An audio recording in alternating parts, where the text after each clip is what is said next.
In the spring of 1991, a corporation headquartered in Atlanta, Georgia, wrote a check for a farm equipment company in a Kansas town of 3,600 people. The transaction took less than a quarter to close. The name on the factory gate did not change immediately, but everyone in Hesston, Kansas understood what had happened. The company was AGCO Corporation. The name it purchased was Hesston. A decade earlier, that same name had been on 40% of every commercial hay harvesting machine working the American Midwest. Not John Deere, not Case IH, not International Harvester. Hesston, a company founded by a Mennonite engineer in a Kansas wheat town on a budget that would not have covered 1/4 of John Deere's annual advertising spend. At its peak, the Hesston windrower, a self-propelled machine that cuts and conditions hay in a single field pass, eliminating the need for a separate tractor, was the specified standard on dairy farms from central Wisconsin to the alfalfa fields of California's San Joaquin Valley. Dealers in 7 states kept waiting lists. But the real story of Hesston Corporation is not the acquisition. It is the story of what happens when American farmers build the most precisely engineered hay equipment in the country and the market decides that precision is worth less than a full-line dealer network and a financing department in Moline, Illinois. America built the factory. America tooled it. America lost the machine. Every week on this channel, we tell the stories of the American companies that built something precise and lasting and what the market did to them one brand at a time. Subscribe if you want to keep hearing them.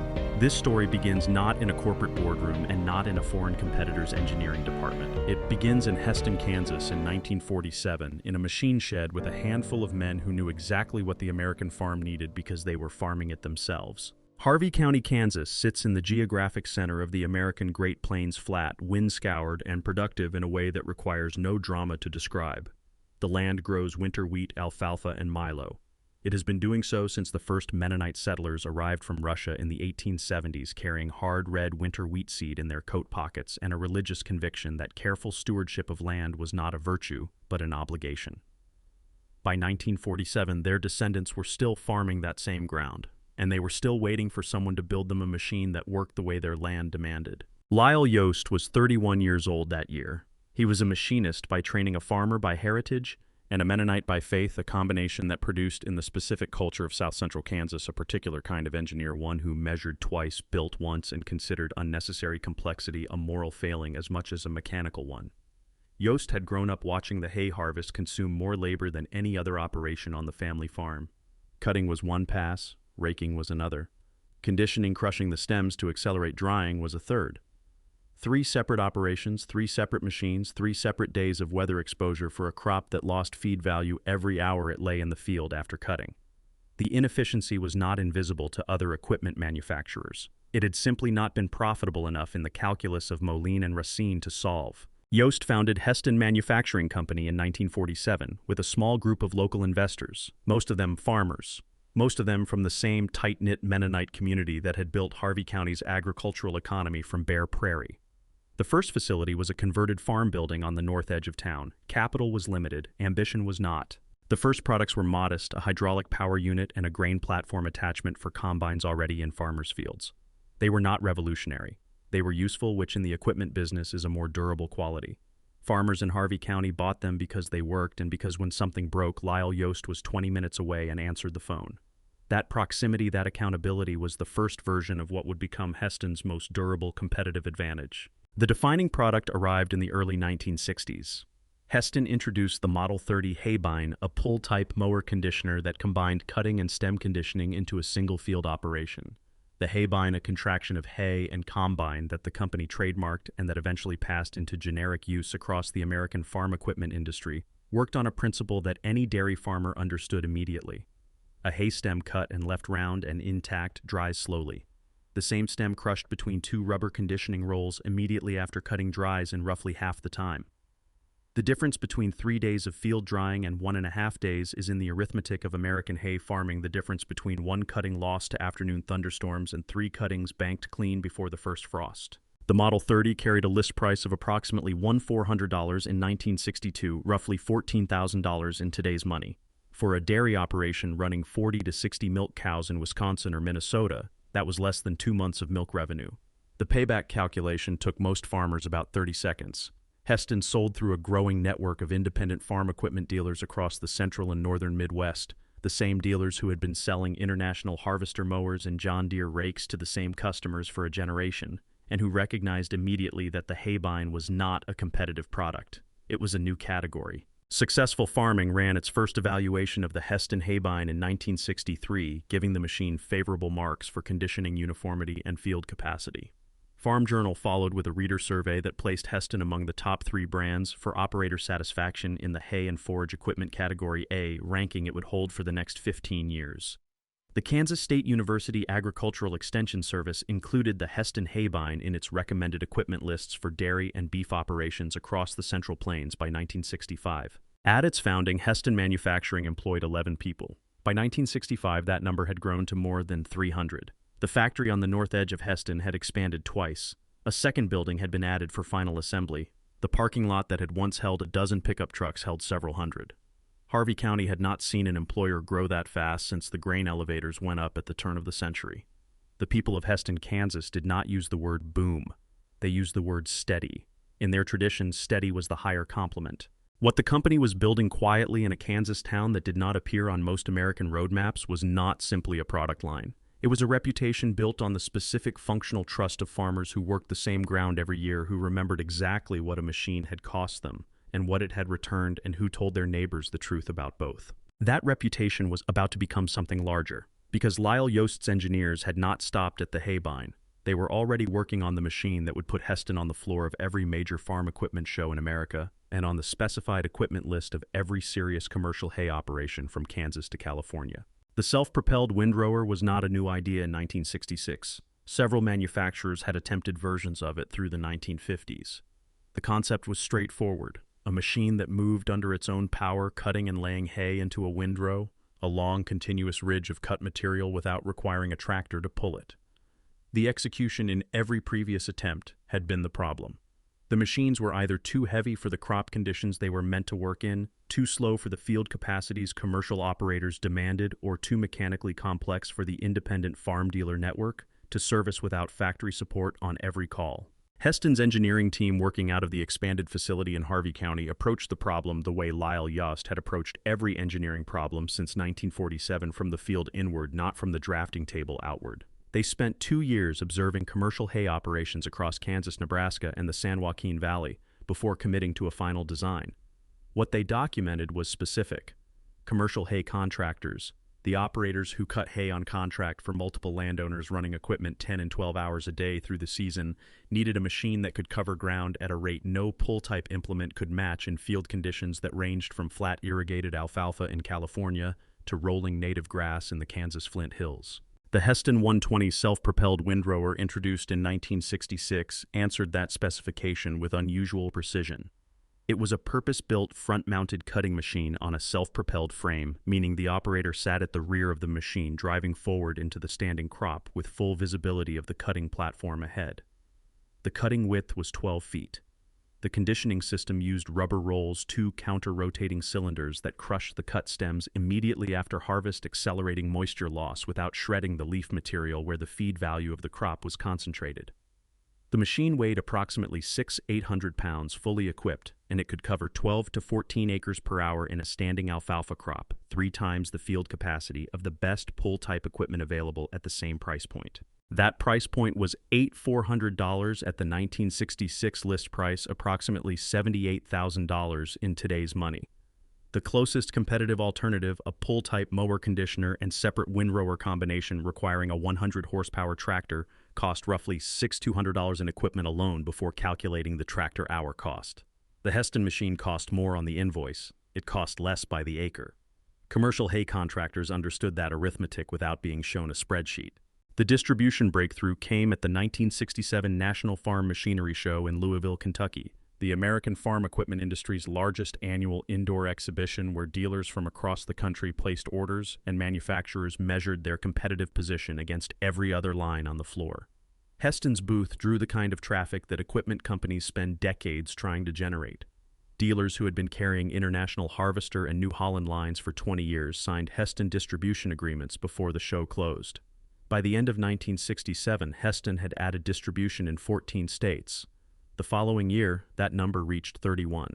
What competitors could not replicate in the short term was the specific combination of 3 advantages that Hesston had built simultaneously. The first was the rubber roll conditioning system, a design that the company had refined through 2 years of field testing across multiple crop types and geographic conditions, and that produced a more consistent conditioning result than the competing finger bar designs used by New Holland and John Deere in the same period. The second was the machine's serviceability architecture. Hesston's engineers had designed every major service point on the 120 to be accessible without removing adjacent components, a discipline that reduced dealer service time and kept machines running through the harvest window when a day of downtime cost an operator more than the annual interest on the purchase loan. The third advantage was the Hesston dealer network itself, independent agricultural dealers who had built their businesses on personal accountability to farmer customers and who serviced what they sold within the same county where they sold it. The nameplate on the machine was not a city of origin, it was a standard. The industries and institutions that adopted Hesston equipment in the decade following the Model 120's introduction formed a list that would have been implausible to the 11 employees working in that converted farm building in 1947. Commercial alfalfa contractors and California's Imperial Valley operators running 5 and 6 machines in rotation through a 6-cutting annual season standardized on Hesston windrowers as their primary harvest platform. Dairy cooperatives in Wisconsin's Fox River Valley supplying fluid milk to the Chicago market specified Hesston equipment in their recommended practices guidance for member farms. The University of Nebraska Agricultural Extension Service conducted comparative field trials of hay harvesting equipment in 1969 and 1971, and in both trials, the Hesston windrower recorded the highest field efficiency rating in its class. Kansas State University's forage research program used Hesston equipment as the baseline platform for comparative crop quality studies through the early 1970s, a designation that functioned in the farm equipment market as an endorsement backed by public university credibility. By 1970, Hesston Corporation, the name had been updated from Hesston Manufacturing to reflect the company's expanded product scope, employed more than 1,200 people in Harvey County. Annual unit production of windrowers alone had reached several thousand machines. The company had added a baler line, a stack wagon line, and a series of combine headers. It had entered the Canadian market through a distribution agreement with a network of Prairie Province dealers. It had begun limited exports to Australia, where the alfalfa hay industry in the Murray-Darling Basin operated under field conditions nearly identical to the American Great Plains. In the farm equipment supply catalogs that sat on every dealer's counter from Minnesota to Texas, Hesston had moved from the back pages to the front section, the position reserved for brands that moved inventory and generated repeat business. In the trade press, the company was no longer described as a specialty manufacturer, it was described as a market leader. What a market leader in American farm equipment looked like in the early 1970s was a company with a full product line, a national dealer network, and a factory that could not build machines fast enough to fill its order book. Hesston, Kansas was all three. The factory ran 2 shifts. The engineering department was adding staff every quarter. Lyle Yost, now in his mid-50s, had built something that Harvey County had never seen before and would not see again. He had also, without fully understanding it yet, built something that a much larger company would eventually decide it needed to own. The decade between 1968 and 1978 was the closest thing American agricultural equipment manufacturing ever produced to a golden age.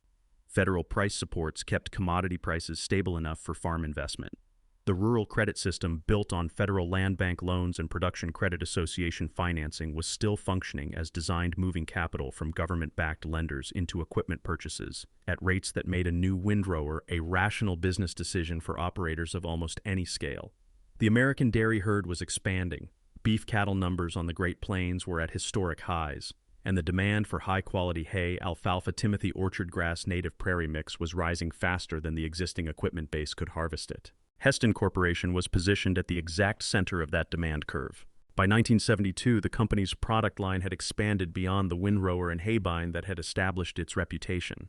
The Hesston Stackliner, a large square bale system that picked up conventionally baled hay and stacked it automatically onto a self-unloading wagon, had entered the market in 1969 and was redefining how large cattle and dairy operations handled their hay inventory. Before, the stackliner moving large volumes of small square bales required multiple laborers, multiple wagons, and multiple days of stacking work in conditions heat, dust, chaff that made hay harvest the most physically punishing season on the American farm calendar. The Hesston system reduced a 4-man bale handling crew to 1 operator and a machine. On a ranch running 500 beef cows in the Kansas Flint Hills, that labor reduction was not a convenience. It was the difference between a profitable hay operation and one that depended on seasonal labor that was becoming harder to find and more expensive to keep every year. The United States beef cattle inventory reached its all-time peak of 132 million head in 1975. Every one of those animals required forage. A significant portion of that forage moved through American hay markets as baled or stacked product, and a market share of that product approaching 40% of the commercial equipment segment by the mid-1970s was being cut-conditioned windrowed or handled by a machine with a Hesston nameplate built in Harvey County, Kansas. That number 40% requires context to be understood correctly. John Deere held a dominant position in virtually every other major equipment category tractors combines planters sprayers. Case IH was the preferred brand in the northern Corn Belt. International Harvester still commanded loyalty in the dairy states. In almost every segment of the American farm equipment market, Hesston was competing against companies with 10 times its revenue, 100 times its dealer count, and manufacturing footprints that spanned multiple continents. In the hay and forage equipment segment specifically, Hesston had built a position that none of those advantages could dislodge because the company had been solving that specific problem in that specific set of field conditions longer and more carefully than anyone else. The factory in Hesston had grown to occupy more than 400,000 square feet of manufacturing and assembly space by 1974. Employment had reached approximately 1,800 workers in a town of fewer than 3,000 people. The ratio is worth pausing on.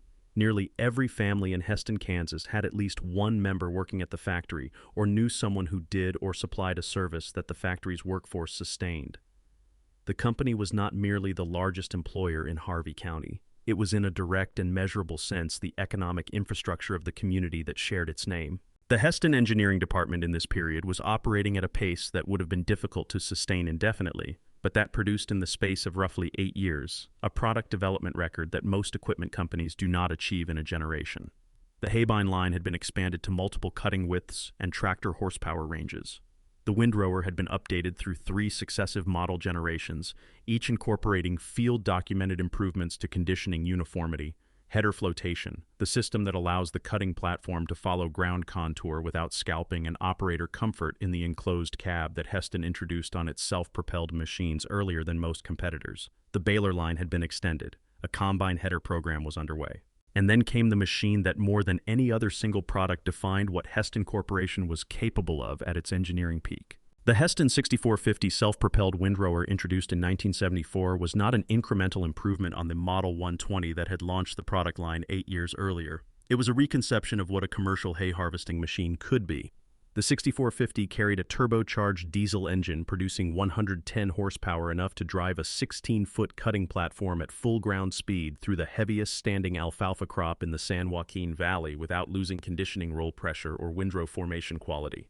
The hydrostatic drive system, a transmission that uses hydraulic fluid under pressure to transfer engine power to the drive wheels, allowing infinitely variable ground speed without a conventional gear system, gave the operator precise control over field speed in conditions that changed from one end of the field to the other. The machine's cab was pressurized and filtered, a specification borrowed from aerospace equipment practice, designed to keep the operator functional through a 12-hour harvest day in the dust and heat of a California desert alfalfa field. At a list price of approximately $28,000 in 1974, roughly $175,000 in today's money, the 6450 was not a machine for a small family farm. It was a machine for a commercial hay contractor running a multi-machine fleet for a large dairy cooperative managing its own forage base, for the kind of agricultural operation that measured productivity in tons per day and calculated equipment return on investment to 2 decimal places. Those buyers existed. They were concentrated in California, Arizona, the Pacific Northwest, and the irrigated valleys of Colorado and New Mexico. And they bought the 6450 in numbers that validated everything Hesston's engineering team had put into it. The summer of 1971 produced the largest commercial alfalfa harvest in California history to that point. The San Joaquin Valley, a 250-mile trough of irrigated flatland between the Sierra Nevada and the Coast Ranges, producing more alfalfa tonnage per acre than any comparable geography in the world, was running at full capacity. Dairy expansion in the Central Valley had driven alfalfa acreage to record levels. Commercial hay contractors were working 6 days a week, moving from field to field on cutting schedules timed to the precise window between irrigation cycles and afternoon thunderstorm risk. The margin for error in that window was measured not in days but in hours. A Hesston windrower working a San Joaquin alfalfa field in that season had to complete its cutting pass and lay a properly formed windrow before the afternoon marine layer pushed inland from the coast and raised the relative humidity enough to slow the drying process by 30%. Alfalfa cut at 14% moisture and left in a tight, poorly conditioned windrow on a humid afternoon did not simply dry slowly. It began to respire to consume its own protein content through biological activity in the cut stems. The difference between a properly conditioned Hesston windrow and a poorly formed one from a competing machine in those specific conditions was the difference between a load of dairy-quality alfalfa hay testing at 18% crude protein and a load testing at 14%. In the California hay market of 1971, that 4-point protein difference was worth approximately $12 per ton. On a field producing 8 tons per acre across 40 acres, it was the difference between a profitable cutting and one that barely covered the contractor's fuel and labor costs. The Hesston 120 and its successor models held that conditioning standard. In field trials conducted by the University of California Cooperative Extension in Fresno County in 1971 and again in 1973, Hesston windrowers recorded the highest conditioning uniformity scores in comparative tests involving New Holland, John Deere, and Owatonna equipment. The margin was not marginal. In the 1973 trial, the Hesston machine produced conditioning uniformity scores 17% above the next closest competitor across 3 cuttings and 2 crop varieties. That number 17% did not appear in Hesston's advertising. It appeared in a University of California Extension publication with a print run of 40,000 copies distributed to every commercial hay producer and dairy operator in the state. It was worth more than any advertisement Hesston could have purchased because it carried the credibility of a public institution with no financial interest in the outcome. Commercial operators in California's hay market read that document and made purchasing decisions based on it for the next 5 years. The reputation that document helped build extended far beyond California. By 1975, Hesston equipment was the specified standard in the forage programs of dairy cooperatives in Wisconsin's Fox River Valley, supplying fluid milk to the Chicago metropolitan market. It was the preferred equipment of hay contractors servicing the feedlot industry in the Kansas and Oklahoma panhandles operations, buying hay by the thousands of tons annually and specifying minimum protein levels in their purchase contracts that only consistently well-conditioned hay could reliably meet. It was on the recommended equipment lists of agricultural extension services in Kansas, Nebraska, Minnesota, Iowa, and Colorado. The American Forage and Grassland Council, the professional organization representing hay producers, dairy nutritionists, and forage researchers across the United States, recognized Hesston Corporation at its 1976 annual conference for contributions to commercial hay production efficiency. It was the kind of institutional endorsement that, in the tightly networked world of American agricultural extension and cooperative education, functioned as a permanent credential. County agents from Mississippi to Montana knew the name. They recommended it to farmers who had never been to Harvey County and never would be. Peak employment at the Hesston, Kansas facility reached approximately 2,000 workers in 1976. The company's annual revenue had crossed $100 million, an extraordinary figure for an independent, privately controlled equipment manufacturer in a single product category in a town that did not have a traffic light until the early 1960s. The engineering department employed more than 80 people. The dealer network spanned all 48 contiguous states and extended into Canada and Australia. In the Harvey County farm equipment dealer showrooms of that period, a Hesston windrower sat at the front of the floor, the position reserved for the machine the dealer believed in most completely.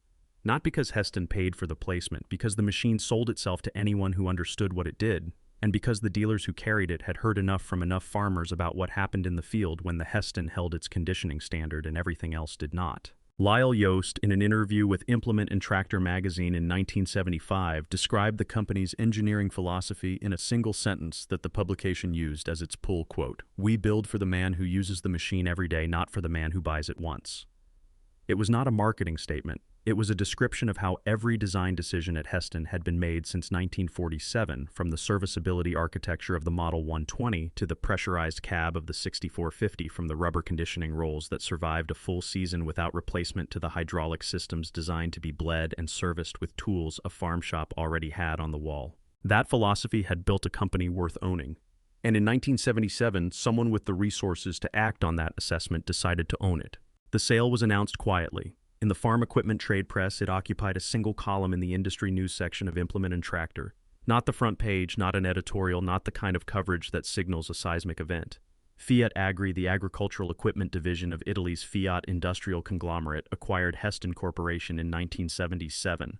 The purchase price has not been fully disclosed in available records, but industry estimates of the period placed the transaction in the range of $60 to $70 million, a sum that reflected Hesston's revenue trajectory, its market position, and the strategic value of its North American dealer network to a European manufacturer with global ambitions and no established foothold in the American hay and forage market. Lyle Yost and the founding ownership group agreed to the sale. The reasons were the ones that almost always apply when a successful independent manufacturer accepts an acquisition offer at the peak of its market position: access to capital for product development at a scale the company could not self-finance, manufacturing resources to support international expansion, and the security of a parent organization large enough to absorb the cyclical downturns that had always characterized the American farm equipment market. The logic was sound. The outcome was not what the logic predicted. Fiat Agri was not a predatory acquirer in the conventional sense.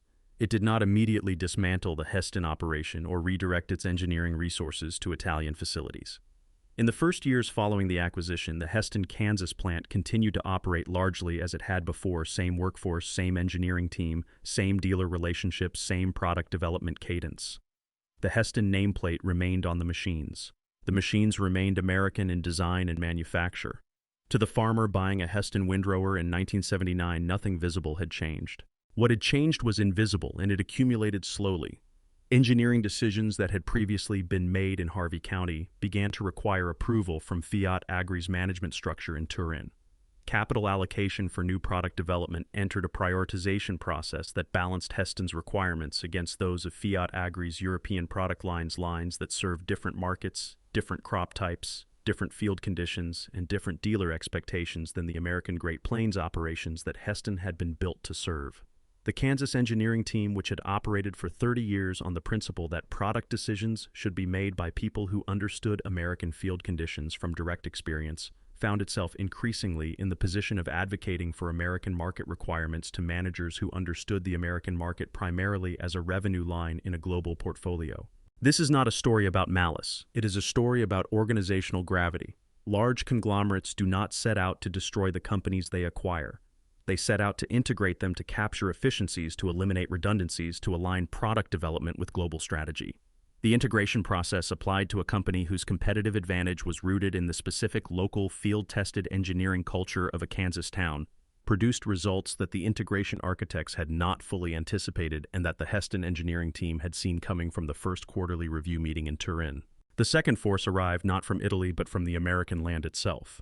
The farm credit crisis that devastated the American agricultural economy between 1980 and 1986 is one of the least examined economic catastrophes in modern American history outside the communities it destroyed. The sequence was brutal in its simplicity. Through the 1970s, American farmland values had risen steadily on the back of strong commodity prices, export demand, and the inflationary environment that made hard assets, land equipment, grain inventory, rational hedges against dollar depreciation.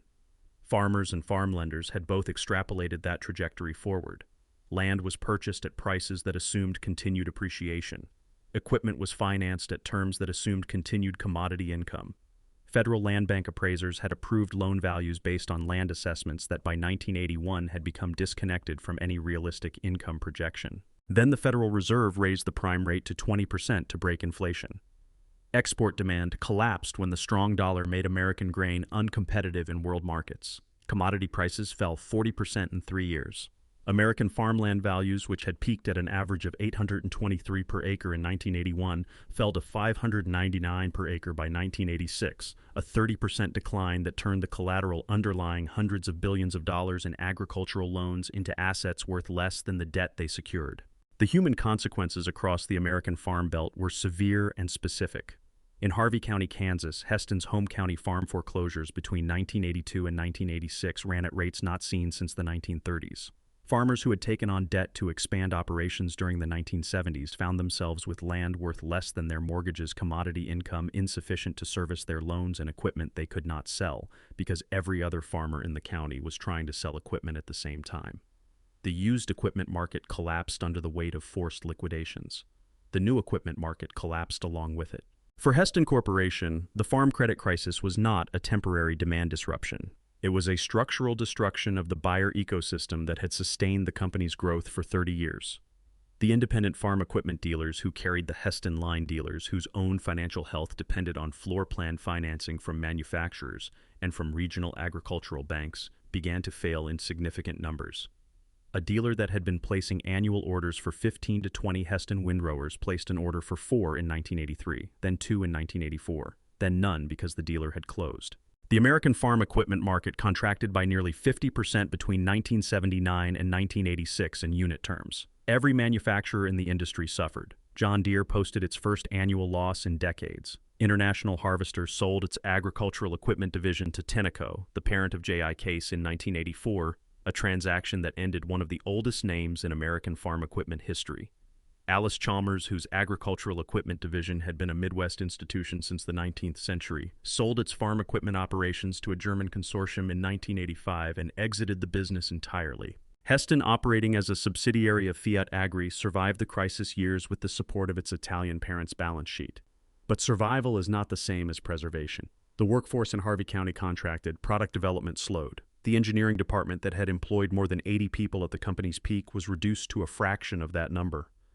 The machines that came out of the Hesston factory in the mid-1980s were still competitive. They were no longer the product of the same depth of American field-focused engineering investment that had produced the 6450. The dealer network that remained was smaller, more fragile, and increasingly vulnerable to a competitive dynamic that Fiat Agri's ownership had not resolved and that the farm crisis had made dramatically worse. The third force was the one that Hesston's engineers had seen operating in the market since the early 1970s, but that the company's independent status had previously allowed it to resist.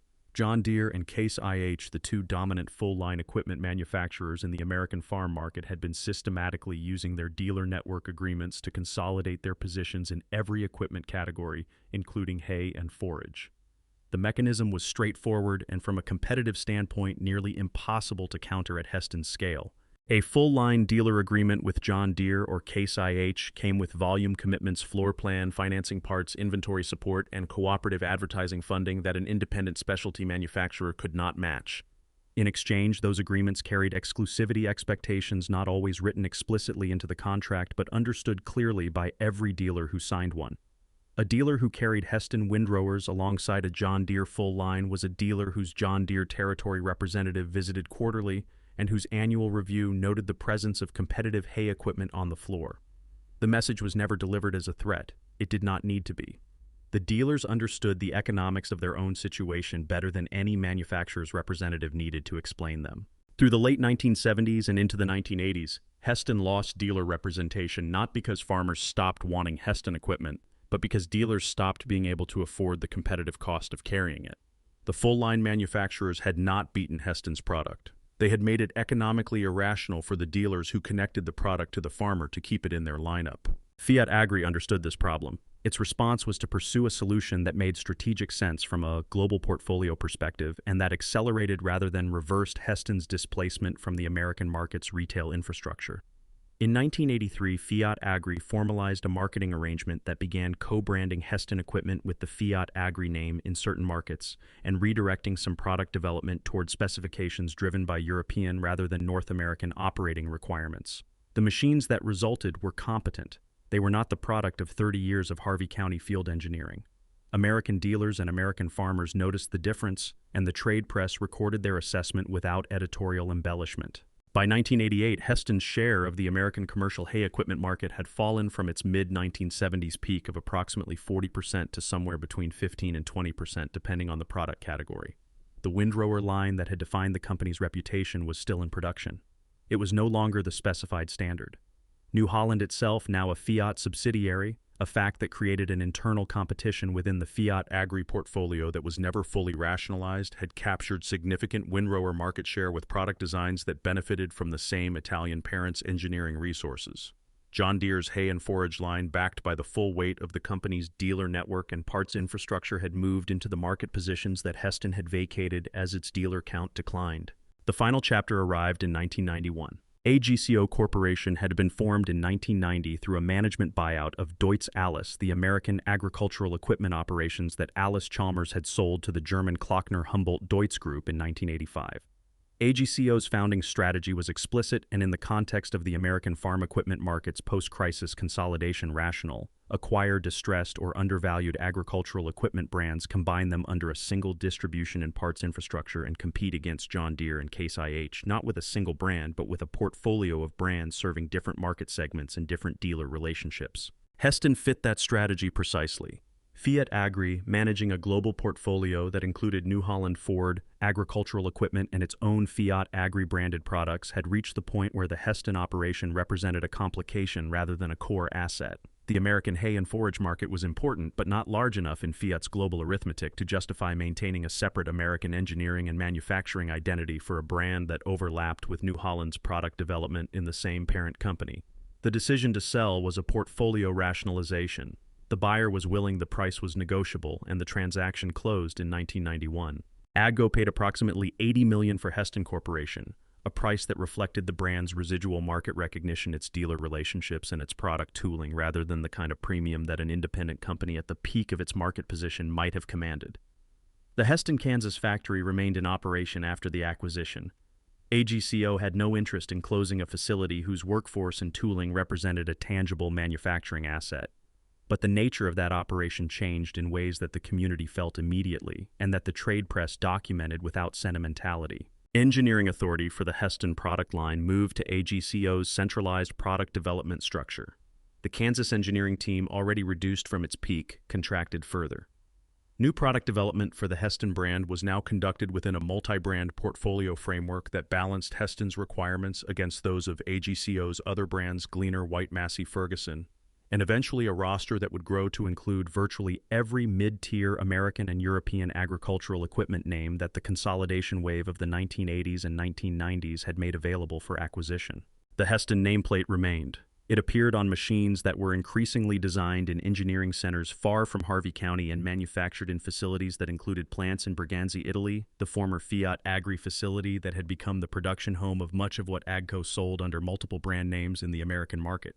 The workers who remained in Hesston, Kansas assembled machines. They did not design them. They did not test them in Kansas field conditions before release. They did not make the decisions that determined what the machines would do or how they would perform.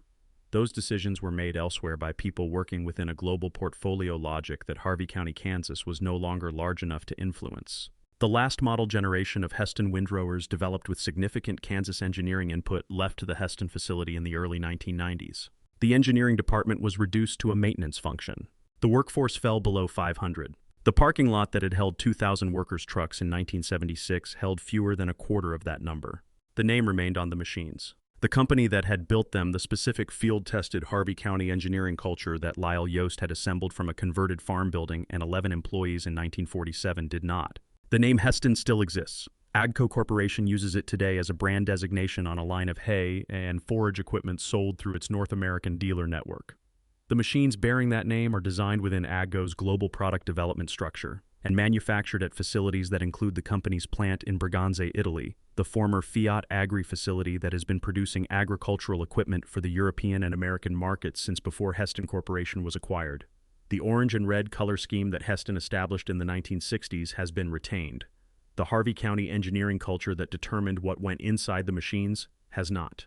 This is the standard outcome of brand acquisition in the American farm equipment industry. The name survives because it carries residual dealer recognition and customer loyalty that a new brand would take years and significant marketing investment to build. The manufacturing and engineering substance that gave the name its meaning is relocated, restructured, or eliminated because that substance is expensive to maintain and difficult to justify within a global portfolio that measures return on investment across dozens of product lines in dozens of markets simultaneously.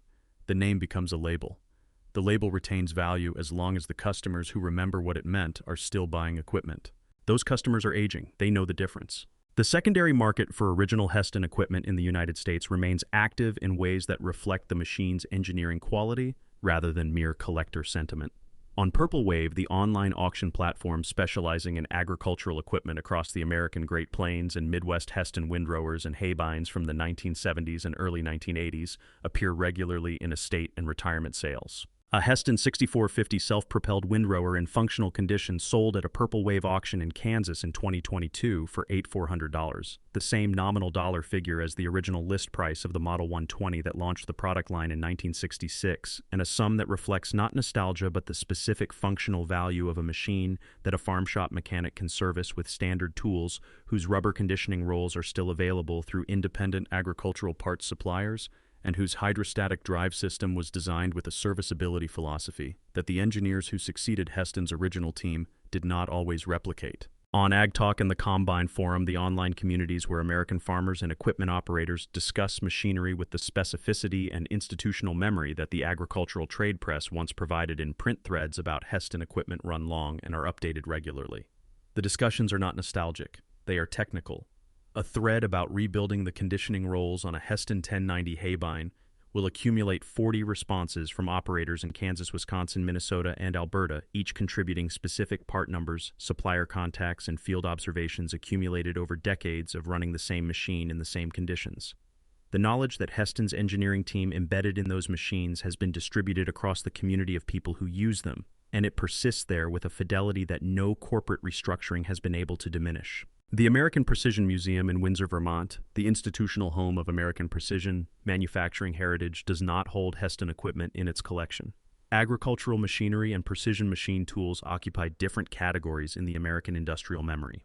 But the Harvey County Historical Museum in Newton, Kansas, the county seat of the county where Hesston Corporation was born, grew and was absorbed, maintains documentation of the company's history and artifacts from its production years. It is a modest repository for a company that at its peak employed a significant fraction of the county's working population and produced equipment that worked on farms across 4 continents. Modest repositories are often all that remains. The factory building in Hesston, Kansas still stands.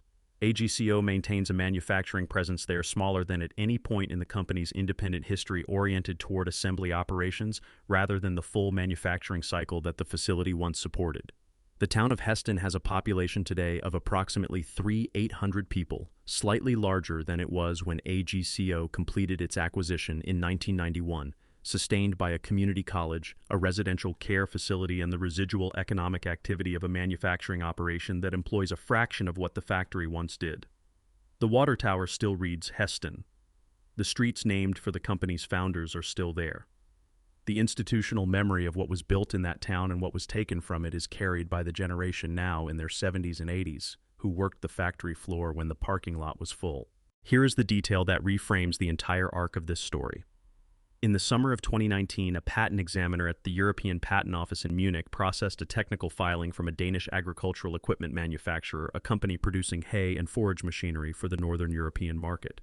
The filing cited as prior art a 1971 Hesston Corporation patent for a dual-roll rubber conditioning system with variable roll pressure adjustment. The citation was routine, a standard acknowledgement that the design principle being claimed had been previously disclosed in an earlier filing. The Hesston patent was 50 years old. The engineering principle it described was still current enough to require citation in a 21st century European patent application. The name on the original filing was a company in Hesston, Kansas. The company no longer existed in any meaningful independent sense. The engineering it had produced was still shaping how the world's equipment manufacturers thought about conditioning hay. What does the arc of Hesston Corporation reveal about the American farm equipment industry and the broader American industrial economy?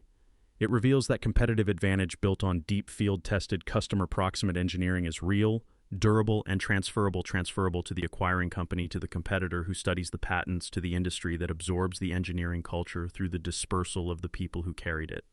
It reveals that the American farm equipment market, like the American machine tool market and the American precision instrument market, does not always reward the company that builds the best machine. It rewards the company that controls the distribution channel, the dealer relationship, and the financing infrastructure through which the machine reaches the farmer. Hesston built a better windrower. John Deere built a better dealer network. The market decided which of those assets was worth more, and it decided consistently across decades in favor of the network. It reveals finally that the farm crisis of the 1980s was not simply an economic event. It was a structural reorganization of the American agricultural equipment industry that concentrated market power in the hands of the full-line manufacturers who survived it and permanently reduced the competitive viability of the specialty independents who had served the market's most specific needs with the most precise engineering. The farmers who lost their operations in that crisis lost more than their land. The communities that lost their equipment manufacturers lost more than jobs. They lost the specific local field-grounded engineering intelligence that had produced the machines in the first place, and that once dispersed does not reassemble. Somewhere in Harvey County, Kansas, on a farm that has been in the same family since the 1950s, a Hesston windrower built in the early 1970s is still in the equipment shed. It runs. The conditioning rolls were replaced 8 years ago with parts sourced from an independent supplier in central Kansas who stocks them specifically because the demand has not stopped. The owner, a third-generation farmer in his late 50s, the son of the man who bought the machine new from the local dealer in 1973, starts it at the beginning of each hay season, runs it through the first cutting to confirm it is holding its conditioning standard, and makes a judgment about whether the season's cuttings will go to the Hesston or to the newer machine in the adjacent shed. Most seasons, the Hesston makes the first cutting. Most seasons, the windrow it lays is the one the owner points to when he is explaining to anyone who will listen what a properly conditioned alfalfa crop looks like coming off the field. The nameplate on the machine reads Hesston. It was made in Kansas. It was designed by engineers who farmed the same ground their customers farmed. It has outlasted the company that built it, the conglomerate that bought that company, and the trade press that covered the acquisition as a single column in an industry news section 40 years ago. It is still making hay. See you in the next one.